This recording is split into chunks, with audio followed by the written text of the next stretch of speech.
Kalau jabatan lepas dari iman, yang akan lahir Fir'aun baru. Jelas? Kalau harta terlepas dari iman, yang akan muncul adalah konglomerat Korun. Kalau ilmu pengetahuan terlepas dari nilai dasar keimanan, maka yang akan muncul adalah ilmuwan pelacur yang menyalahkan yang benar, membenarkan yang salah untuk kepentingan pribadi.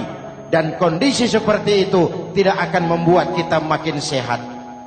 Oleh karena itu pada kesempatan ini, pesan pertama saya, menghadapi zaman susah, tetap jaga akidah, tetap pelihara keyakinan.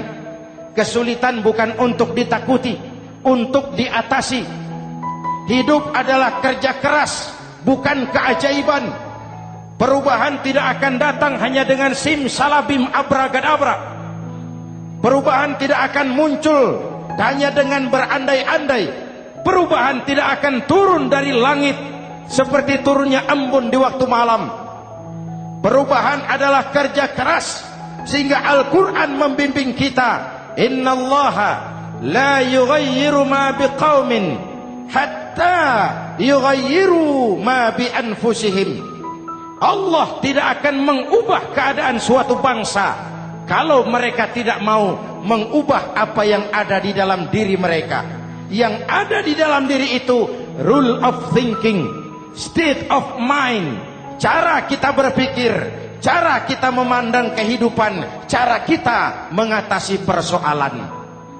Hadirin yang saya hormati, inilah iman.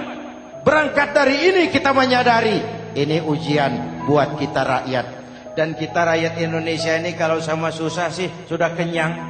Ya Pak? Ya Pak? Kita ini sebagai bangsa mengalami apa yang disebut oleh Bung Karno up and down. Naik, turun, timbul, tenggelam, pasang, surut.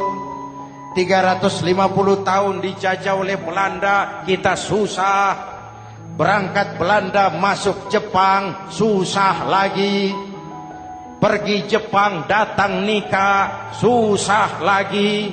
Lalu kita merdeka, dirongrong oleh berbagai pemberontakan, susah lagi. Makan bulgur, antri minyak. Lalu PKI berontak, susah lagi. Muncul orde baru, lama-lama susah lagi. Orde baru selesai, naik reformasi, mulai repot nasi, susah lagi.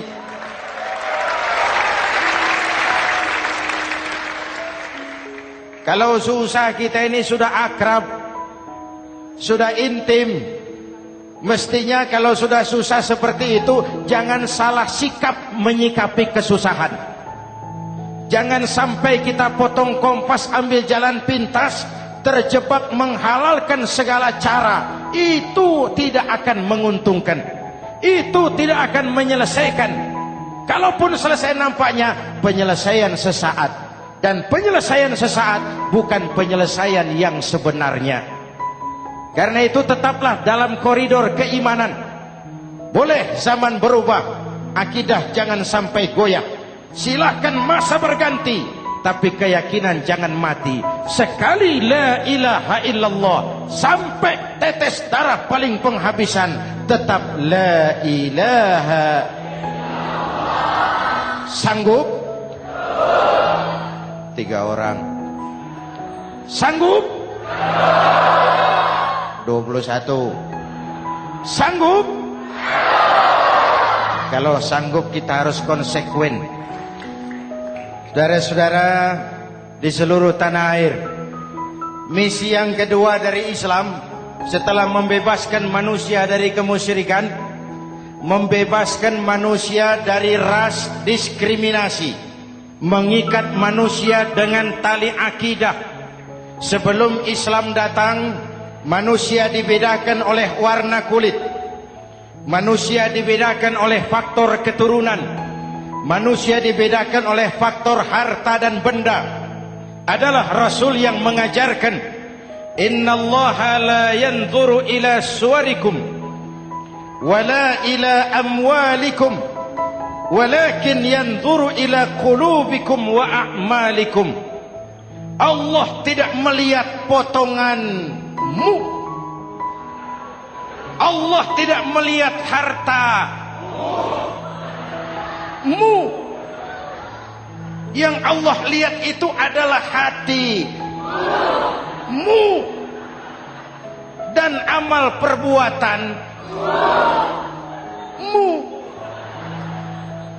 Jauh sebelum Amerika teriak-teriak membanggakan apa yang mereka sebut sebagai Declaration of Independence, Nabi sudah mengajarkan kepada kita semua, An-nas kulluhum li Adam wa Adam min turab, la fadla li Arabiyyin ala ujamiyyin illa bittaqwa. Seluruh manusia berasal dari Adam. Adam diciptakan dari tanah. Tidak ada kelebihan Arab dengan yang bukan Arab kecuali takwanya. Jauh sebelum Amerika mencanangkan bahwa semua manusia dilahirkan sama, that all men are created equal. Jauh sebelum itu Islam sudah membebaskan manusia dari ras diskriminasi. Apa dalam konteks kekinian menghadapi zaman susah tetap jaga kerukunan? Ya Pak, ya Bu, oi Bu, menghadapi zaman susah tetap jaga kerukunan, baik antar umat seagama, antar umat beragama, maupun antar umat beragama dengan pemerintah. Menjaga kerukunan, jangan saling sikat sikut di antara kita. Sebab kalau sudah rukun, saya ajak berhitung, 1 ditambah 1 sama dengan, itu matematika namanya, hasilnya pasti. Tapi angka sosial hasilnya aneh. Saya ubah jadi angka sosial. Ayo kita berhitung lagi.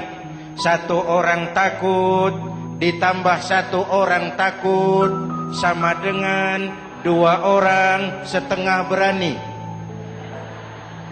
Kenapa setengah berani? Karena sudah berdua. Tadi kan takut sendiri. Kalau sama-sama takut berkumpul jadi setengah berani. Kalau ditambah 1 orang takut lagi, 1 orang takut ditambah 1 orang takut ditambah 1 orang takut sama dengan 3 orang berani. Kenapa jadi berani? Karena sudah bertiga.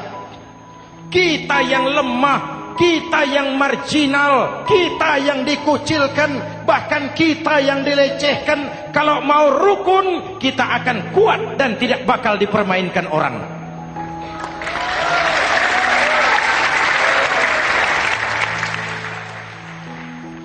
Tapi kalau rukunnya yang satu mau menikam yang lain, saya ajak berhitung lagi. Yuk berhitung yuk.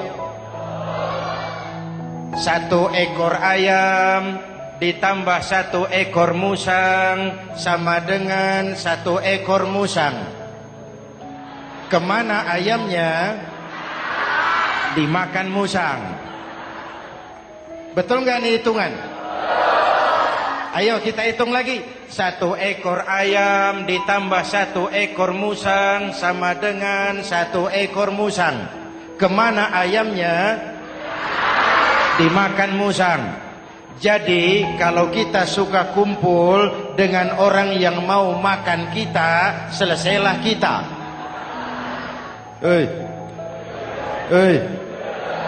Maka kalau merasa kita ini ayam, yuk kumpul sama-sama ayam, pulang ke kandang ayam. Kalau ada ayam kumpul ke kandang musang, itu namanya ayam minum baygon. Jelas? Menjaga kerukunan. Pertama, antar umat seagama, sesama muslim harus saling menjaga, harus saling memelihara.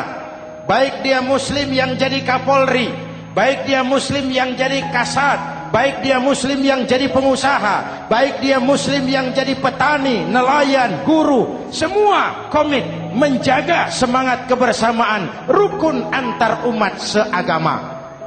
Jelas? Jelas?